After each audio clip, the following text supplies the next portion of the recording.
Okay students, अब हम आगे चलते हैं और अब हम बनाएंगे balance sheet and statement of cash flows. चलें बैलेंस शीट यहाँ से बनाना शुरू करते हैं। सबसे पहले आप कंपनी का नाम मेंशन करेंगे, राइट कंसल्टिंग।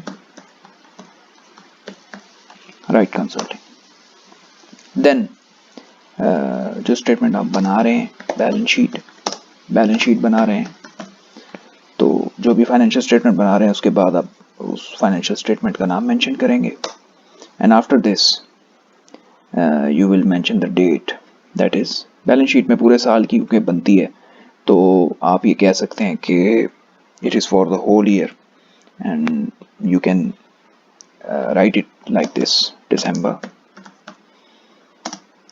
31st 2000, आगे नहीं पता कि ईयर कौन सा। ओके, तो इस तरह से हम मेंशन करेंगे बैलेंस शीट को। इसका कलर भी हम कुछ चेंज कर देते हैं, इसको हम इस कलर में ले जाते हैं। ओके, ठीक हो गया।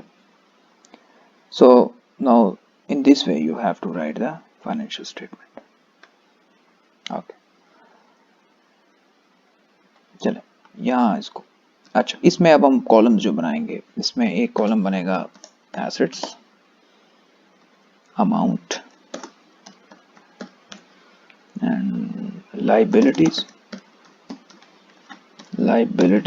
And owners equity, liabilities and owner equity. और इसमें एक कॉलम हम ये वाला बना देते हैं, ठीक है। चलें एक ये कॉलम बना देते हैं अमाउंट। ओके, सो ये 4 कॉलम्स अब आपके बैलेंस शीट में जो है वो बन गए, ठीक है। इनको हम बेशक थोड़ा सा हाईलाइट कर देते हैं और यहाँ पे भी इसको कोशिश करते हैं कि ये सारे का सारा ही हो जाए, this one like this. Okay, चलो स्टूडेंट्स, अब हम इसकी वन बाय वन जो है यहाँ पे देखते हैं कि what will be the asset. सबसे बुनियादी एसेट्स कौन सा होता था जी? सबसे बुनियादी जो एसेट था वो था cash. The first one asset is the cash. So we have not calculated the cash. मैंने तो अभी तक कैश को कैलकुलेट ही नहीं किया। मैंने आपको ये, हमने जब डेमोन्स्ट्रेशन प्रॉब्लम भी किया था तो उस वक्त मैंने आपको ये बताया था कि हम कैश को मैन्युअली कैलकुलेट करेंगे। तो इस क्वेश्चन में भी हम कैश को मैन्युअली कैलकुलेट कर लेते हैं और फिर हम देख लेते हैं कि कैश की अमाउंट क्या है, ठीक हो गया। सो हम कैश का कॉलम यहाँ पे मैं बना देता हूँ। मैं ये कह देता हूँ कि जी दिस इज दी, यहाँ पे कर देते हैं इसको, यहाँ पे कर दें, चलें यहीं पे कर देते हैं। This is the cash account, this is the cash account. चलें कैश अकाउंट को हम थोड़ा सा, this is the cash account.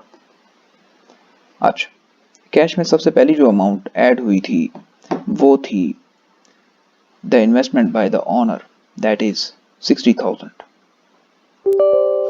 So owner has invested $60,000 in the business.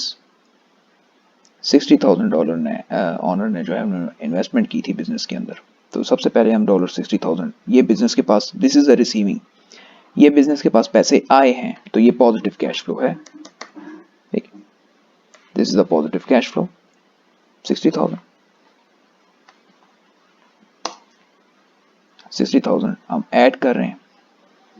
फिर ऑनर ने परचेज की थी बिल्डिंग फॉर 3 लाख, जिसमें से ऑनर ने 50,000 पेमेंट की थी फॉर दैट बिल्डिंग। अब जब 50,000 पेमेंट हुई है, सो 50,000 इज अ नेगेटिव अमाउंट क्योंकि ये बिजनेस के पास से पैसे गए हैं। अब ये एक नेगेटिव अमाउंट आ गई, this is with the minus sign. उसने खुद ही, मैंने ब्रैकेट लगाई, उसने खुद ही उसके साथ माइनस साइन लगा दिया। चलें, अब बिल्डिंग जो है वो नेगेटिव क्योंकि आपके बिजनेस के पास से पैसा गया है। ये ऑनर ने इन्वेस्टमेंट की थी $60,000, तो ये बिजनेस के पास पैसे आए थे। जब 3 लाख की आपने बिल्डिंग ली है तो उसमें से 50,000 आपने डाउन पेमेंट की है। फिर 2,50,000 का आपने नोट्स पेबल इशू किया था जो कि आपने बैंक से लोन लिया था। तो इट्स मीन ये तो लोन था, 2,50,000, इसका तो हम कैश में जिक्र नहीं करेंगे क्योंकि ये तो भी पेमेंट होनी है, ये तो बात की बात है। तो जो पेमेंट हुई है हम सिर्फ उसकी बात करेंगे। तो पेमेंट जो हुई है वो 50,000 हुई है इन द फॉर्म ऑफ कैश, तो हम 50,000 को लेस करेंगे, वो हमने कर दिया। Number C, purchase office equipment 6,000 for cash. 6,000 हमने जी ऑफिस इक्विपमेंट परचेज किए, तो ये बिजनेस के पास से पैसे गए हैं 6,000, ब्रैकेट में 6,000, 6,000 के साथ भी माइनस साइन, क्योंकि ये आपके पास बिजनेस के पास से पैसा गया है। सो 6,000 is basically a negative cash flow, so this amount is reduced from the business. This is a payment, ये एक पेमेंट थी, तो अब ये बिजनेस के पास से पैसा गया है, इसलिए हमने इसको नेगेटिव साइन के साथ यहाँ पे मेंशन कर दिया कैश अकाउंट में। Number D, purchase $4,000 of office supplies and $1,000 of office equipment on credit. अब जी $4,000 के ऑफिस सप्लाईज और ऑफिस इक्विपमेंट जो है वो क्रेडिट पे परचेज किए हैं, तो अब इनकी कोई वर्किंग कैश में नहीं होगी, क्योंकि ये जो अमाउंट है ये आपकी जो है वो कैश पर नहीं है। This amount is not in the form of cash, ये कैश पे आपकी अमाउंट नहीं है, $4,000 एंड $1,000। सो इसमें से हम कोई भी अमाउंट कैश के अंदर शामिल नहीं करेंगे। Paid a local newspaper $1,000 cash for printing, paid, payment हुई है। सो पेमेंट हुई है, पेड जब आ गया तो $1,000 की प्रिंटिंग चार्जेस जो है प्रिंटिंग के लिए पेमेंट हुई है, सो 1,000 हम यहां से लेस करेंगे, 1,000 मजीद लेस हो गया। ठीक है, ये देखिए, ये जो परचेज 4,000 ऑफिस सप्लाईज और ऑफिस इक्विपमेंट थे, इसकी पेमेंट हुई नहीं है, ये ऑन क्रेडिट था, जिसकी वजह से हम कैश के साथ इसकी कोई डील नहीं है, ये भी पैसे हमने पे करने हैं। We have purchase the office supplies and office equipment but we have not paid the cash. So अगर हम कैश पे हमने पेमेंट अभी तक नहीं की तो हम इसको कैश अकाउंट में इंक्लूड नहीं करेंगे। F, completed a financial plan for a client and billed that client for $4,000. So this 4,000 is basically the account receivable, ये भी पैसे मिलने हैं क्योंकि this was the billed। अभी हमने क्लाइंट के लिए फाइनेंशियल प्लान बनाया था और अभी हमने उसको बिल बना के दिया है, उसकी जो हमने सर्विसेज उसको दी हैं, तो अभी 4,000 हमें उस क्लाइंट से मिलने हैं क्योंकि ये सिर्फ बिल बना है। ठीक है, तो अभी ये रिसीव नहीं हुए, ये जब रिसीव हो जाएंगे आगे 3,000 आई में ये रिसीव हुए में, उस वक्त हम इसको मेंशन करेंगे 3,000 रिसीविंग। जी में उसने कहा है जी, design a financial plan for another client and immediately collected 8,000 cash. So जी दिस 8,000 इज कलेक्टेड। अब 8,000 जो है वो कलेक्ट हो गया, तो 8,000 को हम यहाँ पे कलेक्ट कर लेंगे। This is a positive amount, ये पॉजिटिव अमाउंट है क्योंकि बिजनेस के पास पैसे आए हैं। This is the receiving, this is the receipt. So the receipt or receiving of cash is the add up, this is a positive cash flow, तो ये add up कर रहा है बिजनेस को। ठीक है, so this 8,000 increased the business cash। आपने client के लिए काम किया, क्लाइंट ने आपको कैश पे पेमेंट की, तो now this is the increase in cash। Mr. Wright withdraw $1,800 cash from the company। Owner ने विड्रॉ किया पैसा $1,800 फ्रॉम द बिजनेस। तो मैंने आपको कहा था $1,800 जब विड्रॉ है तो इट्स मीन बिजनेस के पास से पैसा गया है, तो 1,800 हम लेस करेंगे फ्रॉम द बिजनेस, 1,800। सो 1,800 को नेगेटिव अमाउंट के साथ हमने यहाँ पे मेंशन कर दिया। Receive 3,000 partial cash payment from the client describe in transaction F. अब उस क्लाइंट जिसने 4,000 हमें पेमेंट करनी थी उसने हमें 3,000 पेमेंट कर दी है, इट्स मीन अब हमने 3,000 रिसीव कर ली है, तो जो 3,000 हमने रिसीव किया है उसको हम पॉजिटिव कैश फ्लो के साथ मेंशन करेंगे, ये हमारी रिसीविंग है। Made a 500 cash payment for equipment purchase in transaction D. Transaction D में जो हमने इक्विपमेंट परचेज किए थे $1,000 के, उसकी हमने 500 की पेमेंट कर दी है, वो उस वक्त हमने पेमेंट नहीं की थी, तो अब हमने उसकी 500 की पेमेंट कर दी है, तो ये भी नेगेटिव कैश फ्लो के साथ बिजनेस के पास से पैसा लेस हुआ है। ओके, के में paid $2,500 cash for the office secretary wages. $2,500 जो है वो वेजेस के तौर पर सेक्रेटरी को पेमेंट की गई है, तो ये भी नेगेटिव कैश फ्लो है, ये आपके पास की आप बिजनेस के पास से पैसा जो है वो गया है, तो इसको भी आप लेस करेंगे। ठीक हो गया। सो अब आप सारी अमाउंट्स को ऐड कर दें तो आपके पास जो है वो आंसर आ जाएगा। इन सबको ऐड कर दें, सबके साथ प्लस का साइन लगाते जाएंगे। तो बस मैं प्लस का साइन लगा रहा हूं और क्लिक करता जा रहा हूं हर ब्लॉक के ऊपर, तो आपके पास से कैश की अमाउंट आ जाएगी। एंटर करेंगे 9200। So this is the amount of the cash.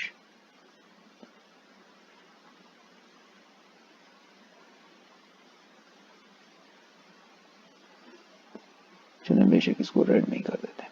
This is the amount of the cash. 9200 is the amount of cash.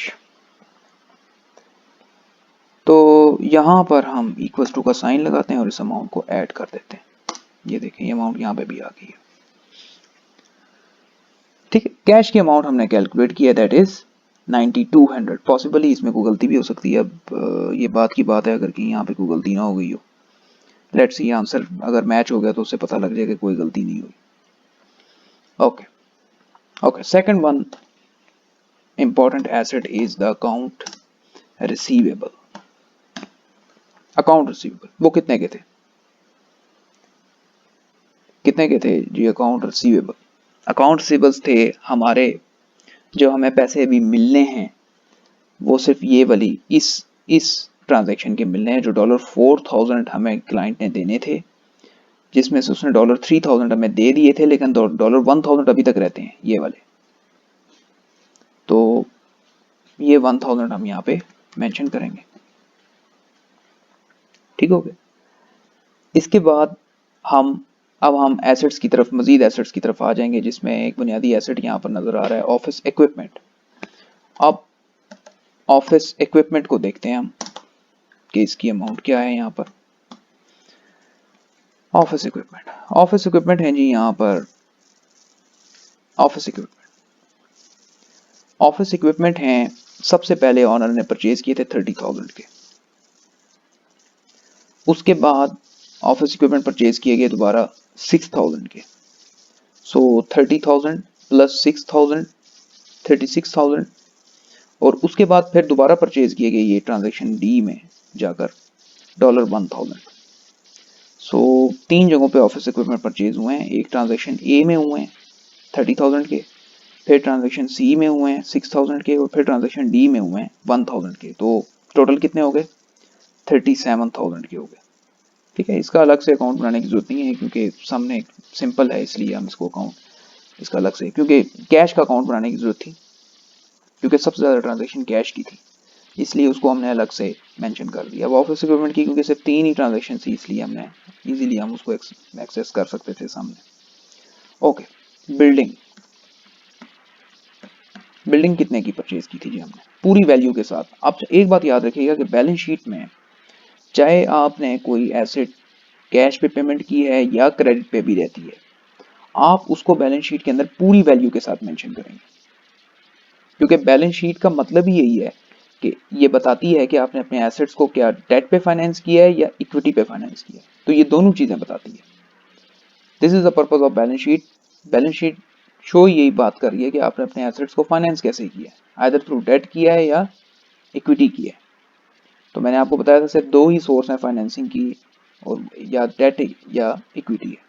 सो लेकिन एसेट्स जो मेंशन होंगे बैलेंस शीट के अंदर वो अपनी पूरी की पूरी अमाउंट्स के साथ मेंशन होंगे। ओके, अब आपकी बिल्डिंग की अमाउंट कितनी है जी? बिल्डिंग आपने परचेज की $3 लाख की, तो 3 लाख पूरी की अमाउंट जो है वो आप इसकी लेके जाएंगे बैलेंस शीट में। उसके बाद आपका रह गए हैं जी ऑफिस सप्लाईज। ट्रांजैक्शन डी में हमने ऑफिस सप्लाईज परचेज की थी। अब ऑफिस सप्लाईज की अमाउंट हम यहाँ पे मेंशन करेंगे।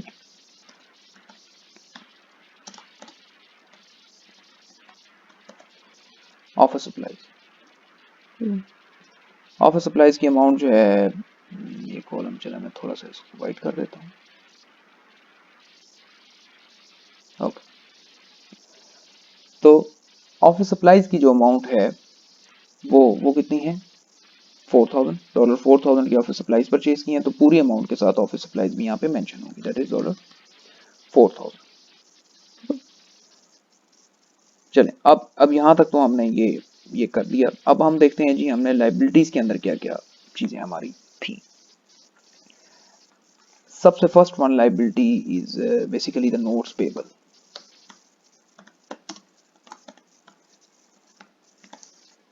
नोट्स पेबल कितनी अमाउंट के साथ है, नोट्स पेबल की कितनी अमाउंट है जी, ये बिल्डिंग जो आपने परचेज की थी, it is purchase by issuing the notes payable promising to pay 2,50,000 कि हम आपको पे करेंगे जी 2,50,000 pay, promising, this is basically a promise कि हम आपको आने वाले वक्त में in the next 10 years we will pay you 2,50,000 for this building. So 2,50,000 के साथ अब बिल्डिंग की अमाउंट आपकी आ गई है नोट्स पेबल। आप नोट्स पेबल आपके 2.5 लाख के। उसके बाद है जी आपके अकाउंट्स पेबल।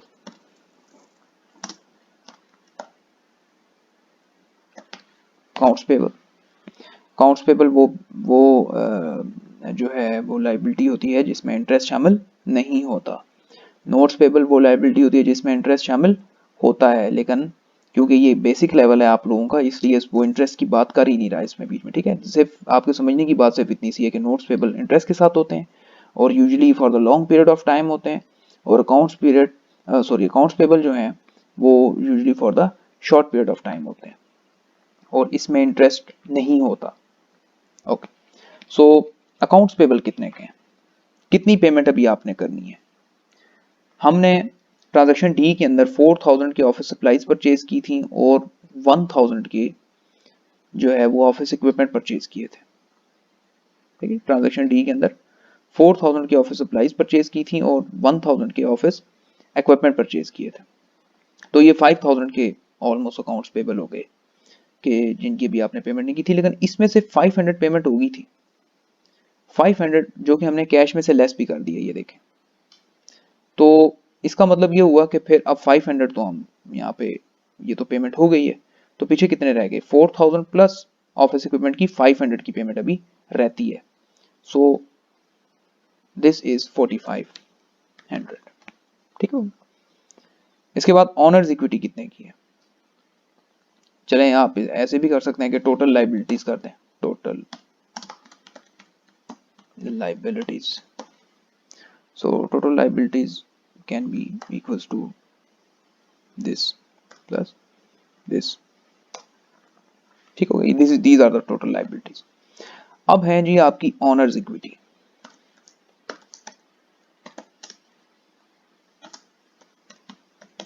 ऑनर्स इक्विटी कितने की, ऑनर्स इक्विटी है जी आपकी, ये है ऑनर्स इक्विटी का बैलेंस, यहाँ पे सीधा आप पेस्ट कर दें, ठीक हो। अब आप इसका टोटल कर दें, यहाँ पर हम ये कहते हैं जी total assets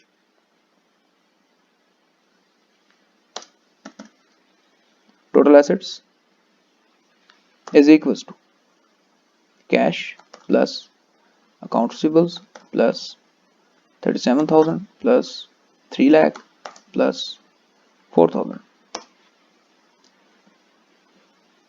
3,51,200 assets।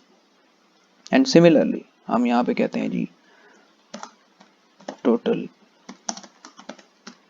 Liabilities and owners equity.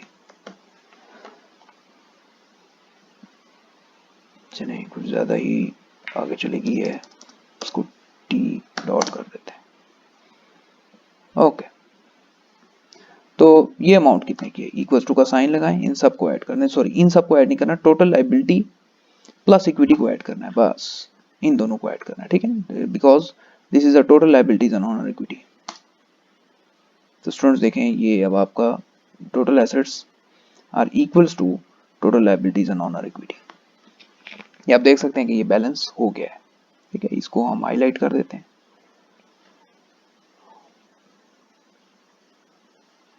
और इसको बोल्ड भी कर देते हैं, और ये सारा जो है ब्लॉक भी हम इसका कलर भी चेंज कर देते हैं ताकि इसको हम डिफ्रेंशिएट कर सकें।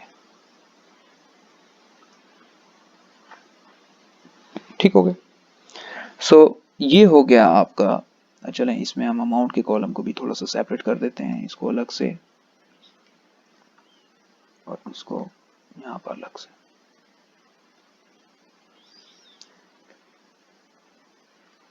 ठीक हो गया students. So 3,51,200, 3,51,200.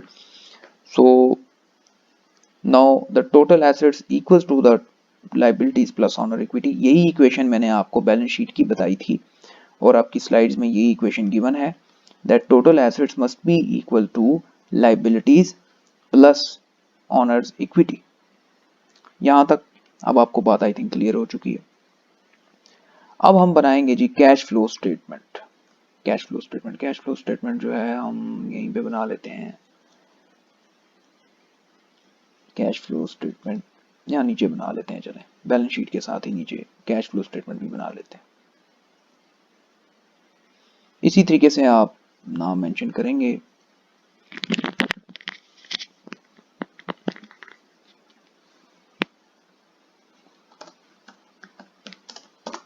Right consulting,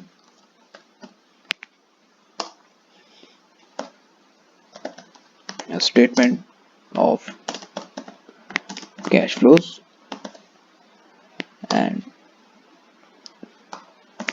for the year ended December 31st 2000। ठीक हो गया स्टूडेंट्स। यहां तक कितनी किस्म की एक्टिविटीज होती हैं कैश फ्लो के अंदर? आप लोगों को क्लास में मैंने ये बताया था। अब ऐसा करते हैं, ये पिक्चर भी थोड़ी सी मैं नीचे ले आता हूँ कैश फ्लो के लिए, बल्कि आई थिंक कैश की सारी ऊपर एक्टिविटीज मैंने की हुई है। चलें यहीं से हम इसको बनाने की कोशिश करते हैं।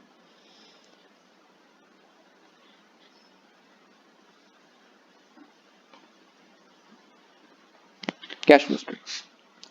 First one are the operating activities. Operating activities सबसे फर्स्ट वन है जी, आपके पास ऑपरेटिंग एक्टिविटीज होती है।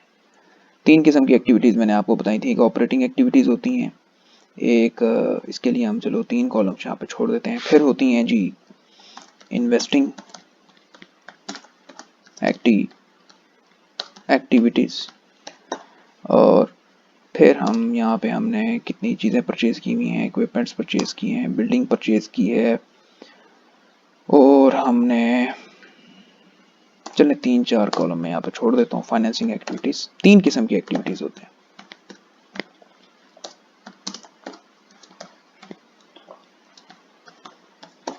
Three type of activities. Operating activities, इसको मैं अंडरलाइन कर देता हूँ।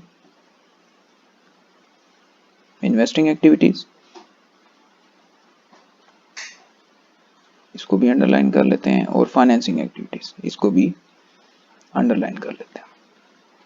3 किस्म की एक्टिविटीज होते हैं। There are 3 types of activities involve in the cash flow statement. Operating activities मैंने आपको कहा था ये वही एक्टिविटीज होती हैं जो आपकी इनकम स्टेटमेंट वाली हैं, बट वो एक्टिविटीज कैश फ्लो स्टेटमेंट के अंदर हम सिर्फ ऐड करेंगे जो कि इन द फॉर्म ऑफ कैश होंगी। सिर्फ वही एक्टिविटीज हमने यहाँ पे शामिल करनी है जो कि कैश की फॉर्म में होंगी। तो कैश रिसीव्ड एज रेवेन्यू, कितना कैश रिसीव हुआ था जी एज रेवेन्यू? क्या आपके जहन में आ रहा है ये?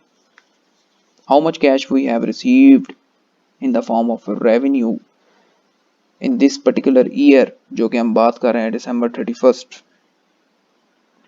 हमने कैश रिसीव किया है। अभी हम इनकम स्टेटमेंट में अगर चले जाएं ऊपर, तो हमने 8,000 रिसीव किया है और 3,000 रिसीव किया है, तो 1,000 तो अभी तक रिसीव नहीं हुआ हमें, तो ये 1,000 हम वहां पर नहीं मेंशन करेंगे क्योंकि ये अभी तक हमें नहीं मिले। तो ऑपरेटिंग एक्टिविटीज में मैंने आपको कहा था वही एक्टिविटीज आएंगी जो कि इनकम स्टेटमेंट वाली होंगी, इनकम स्टेटमेंट वाली। So cash receive as revenue in the month of December is basically how much? 11,000, 11,000। चलिए इसके साथ डॉलर साइन भी लगा देते हैं। 11,000 ठीक हो गया। क्योंकि हमने 1000 अभी तक रिसीव नहीं किया फॉर द मंथ ऑफ दिसंबर, इसलिए हम उसको कैश फ्लो में ऐड नहीं करेंगे। कैश फ्लो में सिर्फ और सिर्फ वही एक्टिविटीज इन्वॉल्व होंगी जो कि इन द फॉर्म ऑफ कैश होंगी। सो वो सेल्स जो कि जिनकी रिसीविंग अभी तक हमें नहीं हुई वो हम यहां पर ऐड नहीं करेंगे कैश फ्लो के अंदर। ठीक हो गया। इनकम स्टेटमेंट के अंदर ऐड करेंगे। इनकम स्टेटमेंट क्योंकि ये बताती है, बताएं जी टोटल सेल्स कितनी हुई। ये टोटल रेवेन्यू है 12,000, जिसमें उसने कहा जी 1,000 अभी मिलना है। इनकम स्टेटमेंट पूरे की पूरे डिस्कस कर रही है अपने रेवेन्यूज को, लेकिन कैश फ्लो जो है वो सिर्फ कैश की बात कर रहा है, उसमें कैश के अलावा और कोई एक्टिविटी नहीं आएगी। ठीक है। So the cash paid as expenses, कितना कैश पेड किया जी एज एक्सपेंसेस ऑपरेटिंग एक्टिविटीज में? सबसे पहले कैश रिसीव्ड एज रेवेन्यू, उसके बाद cash paid as expenses. So कितना कैश हमने पेमेंट की है जी एज एक्सपेंसेस? ऊपर देखते हैं, वापस जाते हैं तो हमने एडवर्टाइजिंग एक्सपेंस भी वहां पे पे किए और वेजेस एक्सपेंस भी पे किए। तो ये दोनों के दोनों जो थे इन द फॉर्म ऑफ क्या थे? कैश थे। तो 3500 की हमने ये पेमेंट की है, तो ठीक है, हम ये 3500 पेमेंट जो है यहाँ पे शामिल करेंगे पूरी की पूरी। 3500 ब्रैकेट लगा दें, वो खुद ही इसको माइनस कर देगा। ठीक है, 3500।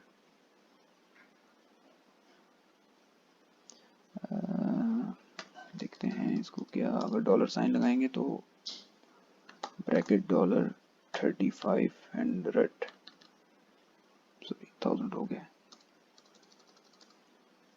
Sorry students, dollar 3500। हाँ अब ठीक है, डॉलर के साथ लगाया तो फिर वो उसको एक्सेप्ट कर रहा है। So now the net cash provided by the operating activities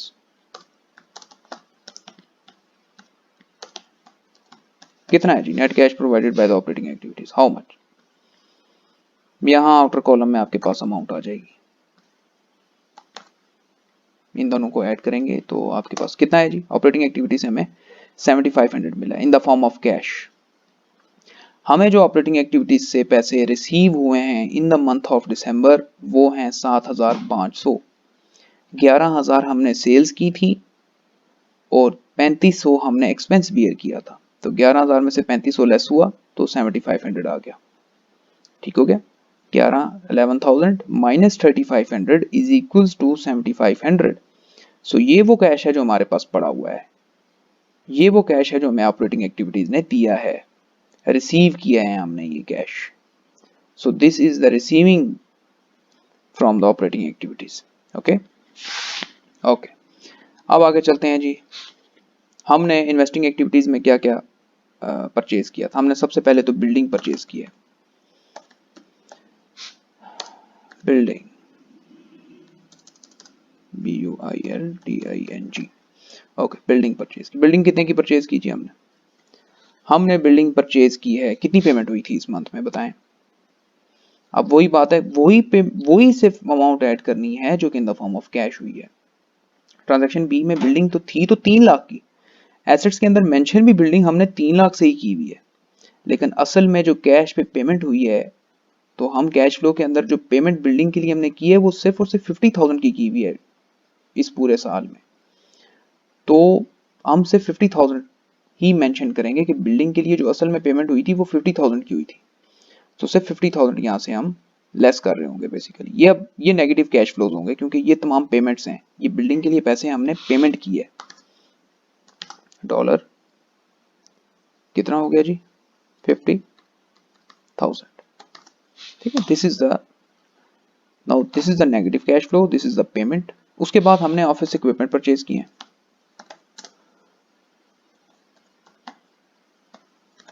office equipment कितने के परचेज किए थे? अब इसमें दोनों सूरतें मैंने आपको डिमॉन्स्ट्रेशन में प्रॉब्लम में बताई थी। मैंने आपको कहा था हम इनिशियल इन्वेस्टमेंट को शामिल कर भी सकते हैं। अगर हमने इनिशियल इन्वेस्टमेंट यहाँ पर शामिल की, मतलब ऑफिस इक्विपमेंट जो आपने शुरू में परचेज किए थे, अगर तो हम इसको शामिल यहाँ पे कर देते हैं, यहाँ पर अगर मैं इसको यहाँ पे शामिल कर देता हूँ तो फिर मुझे नीचे भी फाइनेंसिंग एक्टिविटी में बताना पड़ेगा कि ऑनर की टोटल इन्वेस्टमेंट कितनी थी। तो मैं शामिल कर भी सकता हूँ और नहीं भी शामिल कर सकता। तो मैंने आपको क्लास में भी बताया था कि मैंने उसको दोनों तरीकों से किया था, मैंने उसको शामिल कर भी दिया था। तो चलें हम यहाँ पे शामिल कर देते हैं कि ऑफिस इक्विपमेंट में हमने कितनी पेमेंट की थी। बताएं कितनी पेमेंट यहाँ पे जो है वो की थी, आप जरा कुछ सोचें इसके ऊपर। इतनी देर में मैं इसको कैलकुलेट कर लेता हूँ।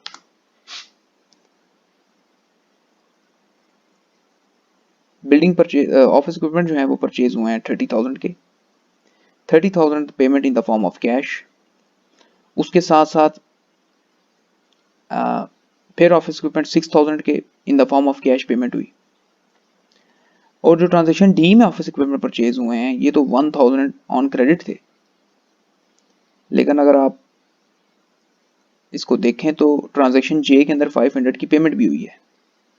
तो इसका मतलब ये हुआ कि हमने ऑफिस इक्विपमेंट के लिए कितनी पेमेंट की है इस पूरे साल में। ठीक है, ये दिसंबर तक का हम बना रहे हैं ना। तो हमने 30,000 पेमेंट की है एक, फिर हमने 6,000 पेमेंट की है तो ऑफिस इक्विपमेंट के लिए, और फिर हमने 500 पेमेंट की है तीन। ये तीन पेमेंट्स हमने ऑफिस इक्विपमेंट के लिए की हैं। बेशक हमने 1,000 के ऑफिस इक्विपमेंट, लेकिन ये क्रेडिट पे परचेज हुए थे जिसकी पेमेंट से 500 की हुई हुई है। तो अब ये तीन पेमेंट्स हमने शामिल करनी है, 30,000, 6,000 एंड 500। सो यहाँ पर जो पेमेंट हम शामिल करेंगे वो कितनी की होगी, 36,500। ठीक हो गया जी। उसके बाद ये दो पेमेंट्स अब आपकी होगी। उसके बाद आपने क्या कोई और एसेट परचेज किया है? एसेट्स के अंदर इस वक्त हमारे पास हैं ऑफिस इक्विपमेंट, इसके अलावा हमारे पास एसेट्स में है बिल्डिंग और ऑफिस सप्लाईज भी हैं, लेकिन ऑफिस सप्लाईज तो सारी क्रेडिट पे हुई हुई है, इसकी कोई कैश पे पेमेंट ही नहीं हुई ऑफिस सप्लाईज की। आप देखें ट्रांजैक्शन डी में ऑफिस सप्लाईज भी हमने परचेज की हुई है। This is an asset, this is our investment, but we have not paid anything in the form of cash, ये क्रेडिट पे हुई है। तो अब इस पूरे साल में अगर इसकी पेमेंट हुई ही नहीं है तो ये कैश फ्लो के अंदर मेंशन नहीं होगी। आप देखें 1,000 के ऑफिस इक्विपमेंट भी हमने परचेज किए थे ऑन क्रेडिट, लेकिन बाद में उसकी 500 पेमेंट की है जिसको हमने कैश फ्लो के अंदर मेंशन किया कि जी ये हमने कैश में एक्टिविटी परफॉर्म की थी। तो वो इसलिए 36,500 हमने यहाँ पे मेंशन कर दी है।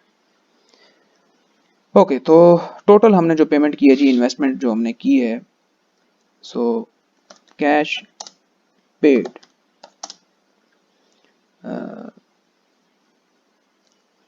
फॉर इन्वेस्टमेंट, कितना कैश पेमेंट किया जी for investment is equals to, यहाँ पे आपके पास आ जाएगा this one plus this one, तो ये नेगेटिव बैलेंस ही होगा आपके पास। तो जी ये आपने इतनी पेमेंट की हुई है। लाइकवाइज फाइनेंसिंग एक्टिविटीज, सबसे जो फर्स्ट वन एक्टिविटी होती है फाइनेंसिंग के अंदर वो क्या थी जी, ऑनर्स इन्वेस्टमेंट।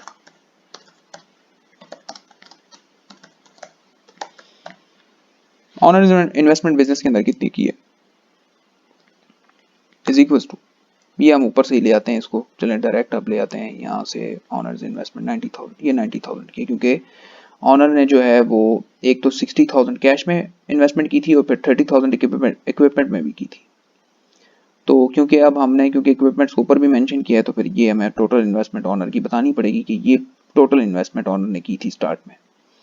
तो इसको एंटर कर देते हैं, तो 90,000 की इन्वेस्टमेंट टोटल होगी, 60,000 इन the form of cash and 30,000 in the form of equipments.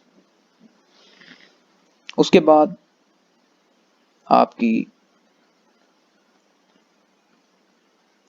अब इसके अलावा तो और कोई आई थिंक फाइनेंसिंग एक्टिविटीज, हमने डेट रीपेमेंट तो कोई भी नहीं की, डेट रीपेमेंट कोई भी नहीं हुई। डेट रीपेमेंट यहीं पे हमने लेस कर दी है, बल्कि यहाँ पे उसकी लेस कर दी है। तो चलें अब यहाँ पर सिर्फ हम ऑनर्स विड्रॉ ही कर देते हैं, ऑनर्स विड्रॉ फाइनेंसिंग एक्टिविटीज में। फाइनेंसिंग एक्टिविटीज क्या बताती हैं कि आपके पास पैसा किस सोर्स से आया था। तो सोर्स ऑफ फाइनेंसिंग थी यहाँ पर, तो सोर्स ऑफ फाइनेंसिंग ऑनर था जिसने 90,000 हमारे बिजनेस में इन्वेस्टमेंट की थी। उसके बाद ऑनर ने ही 1,800 लेस भी किए थे, बिजनेस से पैसा विड्रॉ भी किया था 1,800।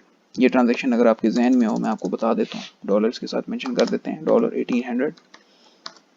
ये कौन सी ट्रांजैक्शन थी जी, ये वाली ट्रांजैक्शन है जो कि $1,800 ऑनर ने विड्रॉ की है। ठीक है, Mirinda right withdraw 1,800 cash from the company bank account for the personal use इसको हमने लेस कर दिया है यहाँ से। तो अब यहाँ पर हम कहते हैं जी कैश इंक्रीज, बल्कि कैश सबसे पहले आप कह देते हैं जी cash provided from financing activities. Financing activities से कितना कैश हमें एक्टिविटीज कितना हुआ जी रिसीव, वो हमें हुआ है जी is equal to this one plus this one. तो हमें इतना कैश रिसीव हुआ है from the financing activities. So अब सिंपली हम यहाँ पे कहेंगे कि increase CREASE increase in cash for this year is कितनी हुई जी, increase in cash is equal to, तीनों को सम कर दें, this one plus this one plus this one, 9200। तो ये वही कैश है जो हमने ऊपर भी कैलकुलेट ऑलरेडी कर चुके हैं, ये वही कैश बैलेंस है जो कि ऑलरेडी हम increase in cash for the month of दिसंबर, ये देखें आप यहाँ ऊपर ये ऑलरेडी कैलकुलेट हो चुका था 9200। तो इसको जब ऑर्गेनाइज फॉर्म में हमने लिखा तो ऑर्गेनाइज फॉर्म में हमने इसको ऐसे मेंशन किया। इसका कलर भी हम चेंज कर देते हैं ताकि अब स्टूडेंट आपका इससे रिलेटेड कोई भी क्वेश्चन है तो आप यहाँ पर इसको कमेंट करें।